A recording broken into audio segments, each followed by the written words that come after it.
பார்லிமென்ட்டில் நடந்த கூட்டத்தில் இன்று ஜூன் 27ஆம் தேதி ஜனாதிபதி திரௌபதி முர்மு அவர்கள் உரையாற்றினார். பொதுத் தேர்தல் முடிந்து முதல் கூட்டத்தொடர் என்பதனால் அடுத்த 5 ஆண்டுகளில் செயல்படுத்த உள்ள திட்டங்கள் மற்றும் அறிவிப்புகள் அடங்கிய அறிக்கையை ஜனாதிபதி திரௌபதி முர்மு அவர்கள் வாசித்தார்.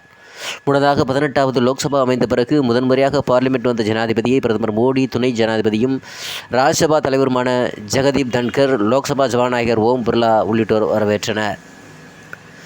குதிரைப்படை சூழ ஜனாதிபதி மாளிகையில் இருந்து பார்லிமெண்ட் வந்த திரௌபதி முர்முவை செங்கோலுடன் அழைத்து வரப்பட்டார்.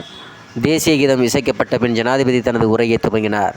அப்போது 18வது லோக்சபாவுக்கு தேர்ந்தெடுக்கப்பட்டுள்ள அனைத்து எம்பிக்கள் மற்றும் சபாநாயகர்கள் தேர்வு செய்யப்பட்டுள்ள ஓம் பிர்லாவுக்கு வாழ்த்து கூறினார்.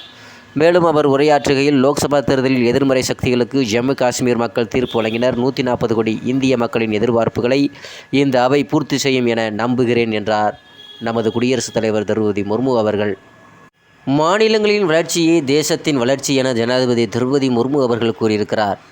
பார்லிமெண்ட் கூட்டத்தில் ஜனாதிபதி திரௌபதி முர்மு அவர்கள் உரை நிகழ்த்தியதாவது: பாரதத்தில் மீண்டும் பெரும்பான்மை கொண்ட அரசு 3வது முறையாக ஆட்சி அமைந்திருக்கிறது. 60 ஆண்டுகளுக்கு பின் ஆட்சியில் இருக்கும் அரசு 3வது முறையாக ஆட்சி அமைத்துள்ளிருக்கிறது.